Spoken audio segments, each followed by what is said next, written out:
Hello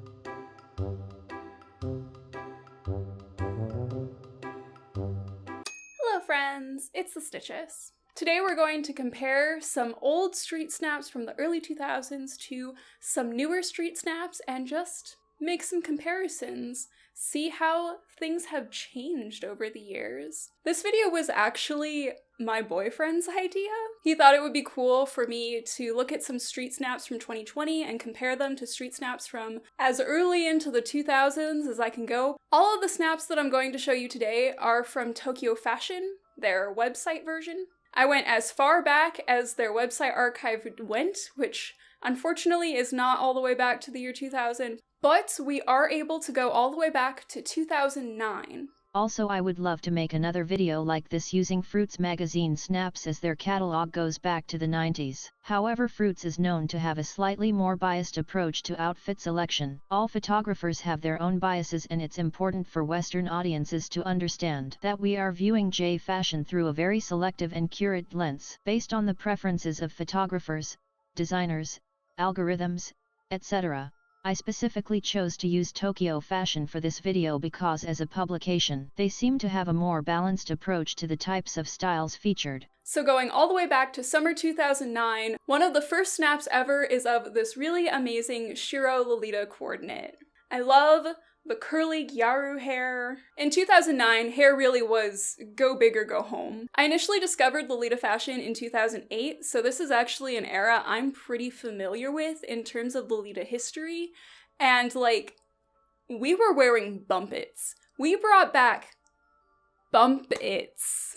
That's how crazy the hair was in 2009. I think my favorite thing about this outfit is that this coordinate is made up of so many different shades of white, but at least the shades are balanced. Like, the headdress is solid white, the dress is sort of an ivory, the socks are also bright white. Like, the headpiece, the socks, and the bag all match, and then all of the rest of the pieces match each other. We stand doing our best. Next, we have a pretty stereotypical punk.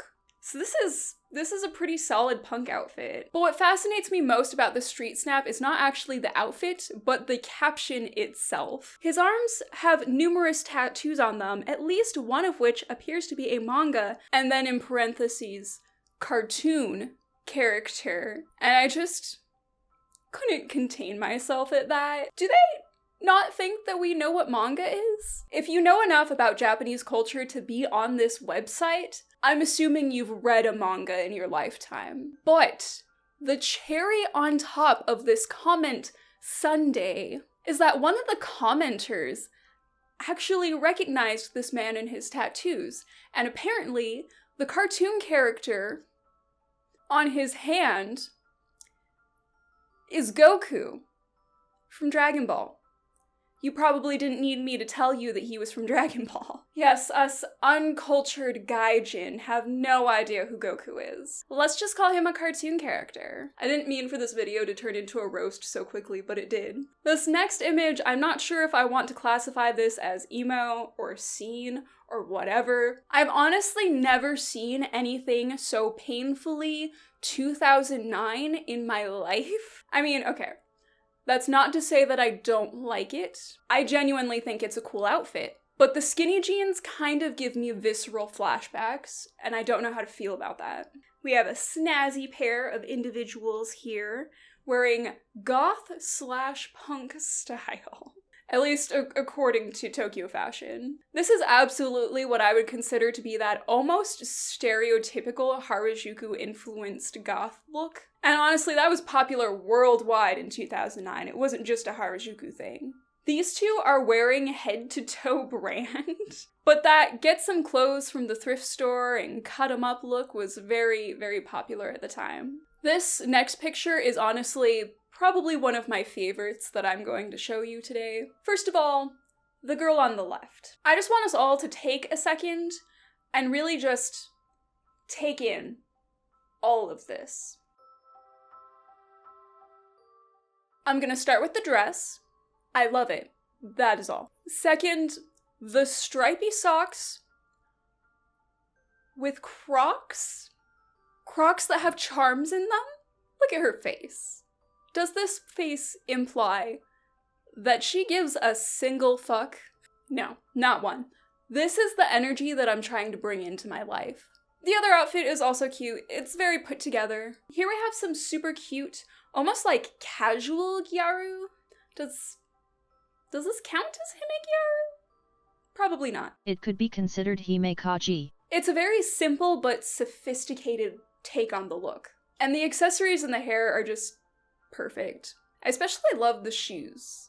Very 80s cafe date. For the other outfit, they kind of look like they just woke up and said, yes, Texas, and then went with it. It's almost sort of grunge, but like cleaner. I love this otome outfit with this basically full Emily Temple cute cord. I legitimately would love to own this dress. It is super cute. I honestly don't know how to feel about the gold shoes with this outfit, but I mean, it is a street snap. We have no idea where she's going or why she's out on the street, so she could just be going shopping or running errands, and maybe those shoes were just the most comfortable ones that she had. This is a predicament I've found myself in many times before. Now, this is hime gyaru. This is the Harajuku that I remember from my high school days. It is so over the top. I love it. Every part is just insane.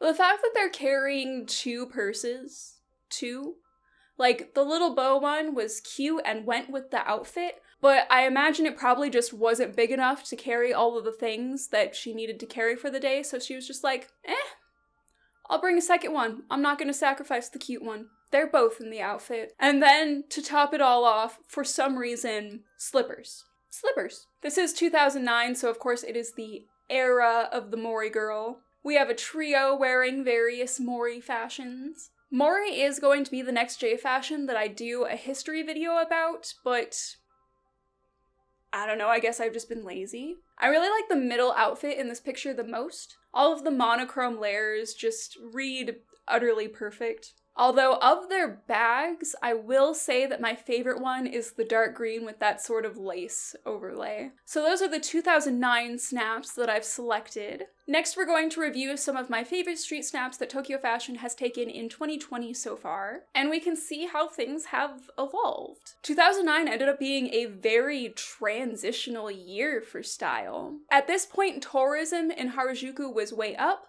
but the trends weren't moving very quickly yet. Social media hadn't really caught up with Harajuku as well. So honestly, there were a lot of normie looking clothes. Normie in air quotes, obviously. So let's compare this to 2020. One of the first things you're gonna notice is that overall outfits have gotten louder. This might be because Harajuku is more well known than it ever has been.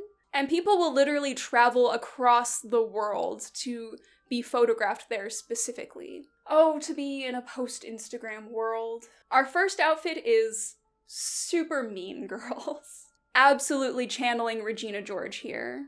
Even down to the blonde wig. I also just really love the super chunky shoes.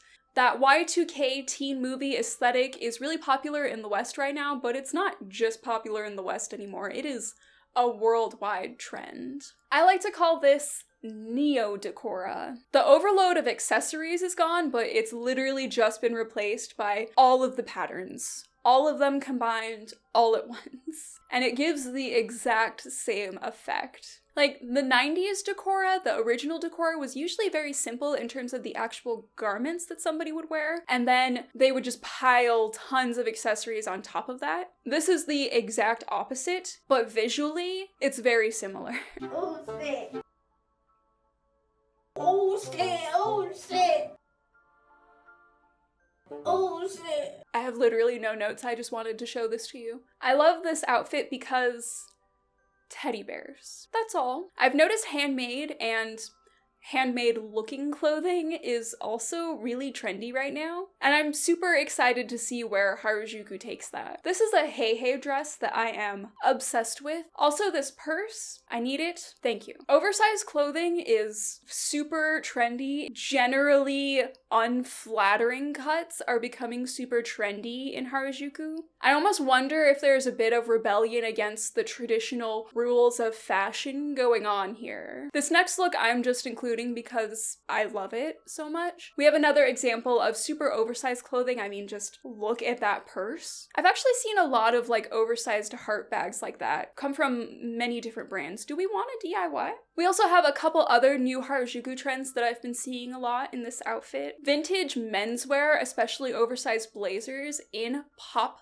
bright tones specifically, has been really trendy. I've seen it in tons of outfits so far. And this jacket definitely hints at that trend, although I probably wouldn't consider it to be one of the best examples of it that I've seen. But what this outfit is an excellent example of is the limited color palettes that I've been seeing a lot more of lately. This is obviously a very monochrome outfit. She's literally just paired red with white and black, which is one of the best ways to make a monochrome outfit in my opinion. But outside of monochrome outfits, I've also seen outfits that have maybe only one or two super distinct colors and then everything else adheres to that. A lot of color blocking with those as well has been really popular recently. It's very interesting that the maximal aesthetic of Harajuku has been taking on these sort of like minimalist fashion cues, but then making their own version of it. As we've been working through the street snaps for the year, this is the part where we get to April, and there is a massive drop in the number of street snaps. Obviously because of coronavirus. Yay! And yet, the individual photos from here on out only get weirder. I guess everybody just decided that if they're gonna go out, they might as well make it worth it. This oversized raincoat outfit is very intense, to say the least. I really like it though. And we run into our first face mask.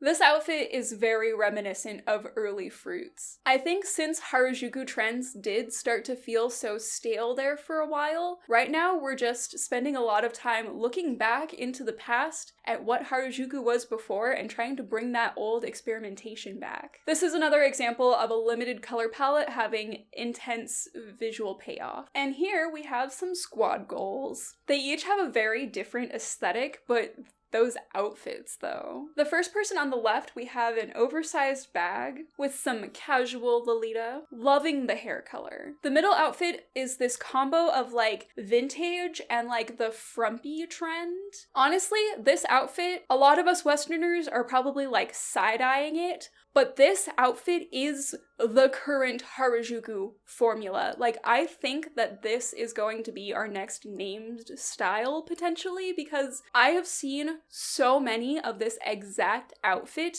in so many street snaps lately. It's usually some sort of jersey knit sweater with some sort of massive collar peeking out of it, or a fake collar put just right on top of it, and then some sort of maxi skirt underneath. Like, I'm literally seeing this exact same outfit over and over again, and I'm starting to get very curious about it. And then we have this very dolly eye, like, strawberry core Lolita outfit that's sort of cookie cutter, but at least she's doing, like, something very aesthetic with it, and I'm enjoying it. I like to call these outfits the color red, but make it fashion. Once again, I just love every part of this, and I have no notes. This next outfit is pretty much all 6% Doki Doki from head to toe. 6% has always been crazy popular, but they've been experiencing a huge resurgence lately. And I feel like this is just another modernized take on Decora. I think Decora is kind of coming back, but like a modernized version of it. Neo-Decora. I don't know if that's what they're calling it, but it's like, it's a new version of Decora that is basically just Decora, but it's a little bit different. This next pair is our most recent street snap, and honestly, I have not seen Otome fashion done this well in so long. I mean, I'm not sure how to feel about the red garter belt on top of the blue dress. I think the same effect would have been much better achieved with like maybe a skinny faux leather belt, or a skinny thrifted leather belt if you happen to luck out and find one. But the color coordination on both outfits is impeccable, and then they even took the time to coordinate with each other. And also, I absolutely need that teddy bear bag. So in the last few years, I honestly think in a general response to the rise in tourism in Harajuku, as well as the presence of certain fast fashion brands taking up shop in the area, has really pushed Harajuku to become more experimental again. We were so obsessed with fitting into these specific styles for so long, and consumerism gradually became more and more pervasive in the community for so long, that we're going through another super rebellious period. Fashion trends are honestly a constant cycle, and once we get sick of one trend, we look back into the past and try to pull out something different but a newer version of it. Harajuku is honestly such a fascinating little cultural bubble that has almost created its own entirely unique fashion ecosystem. And we can almost use this area as a case study for how fashion evolves and changes and interacts with the world around it throughout time. But because there are all of these changes, and things cycle in and out on a pretty regular pace, and because we seem to find ourselves in another transitional phase, certain publications and certain brands have ceased to exist. And that's honestly really sad. There are a lot of really awesome brands that have gone under, and a lot of awesome magazines I used to love that just don't exist anymore, and I wish they did. But that's just kind of part of the process. A few years ago, there was a big scare in the jfashion community, especially the Lolita fashion community, when the GLBs stopped printing. And it seems like every 5 years or so, some sort of style dies, and we have this big freak out moment where we're all like, oh my god, is Harajuku fashion dying? And the answer is that it really isn't. I mean, if you look at these photos, if anything, it shows that Harajuku fashion is only getting weirder. It's just the way that fashion cycles in and out, and sometimes certain aesthetics just aren't as popular anymore, but that doesn't mean that Harajuku fashion is gonna go away anytime soon. It's basically its own fashion capital at this point. And I think the future of Harajuku is certainly bright. I think we're only going to see cooler and cooler things as time passes. Worldwide, alternative fashion just in general is only getting more and more popular, especially with the millennial Gen Z cultural shift that's happening right now. We're only becoming a more accepting society, and as that happens, the people in that society are gonna start being weirder. Hopefully in a good way, though. So that's all for today's video. I hope that this was entertaining for some of you, maybe even enlightening for some of you. I think it's always interesting to see how things evolve over time, especially something as crazy as Harajuku fashion. I mean, jfashion in general is a crazy world, but Harajuku specifically definitely has some of the weirder styles that come out of it. I hope everyone has a good day, and I will see you all next time. Bye!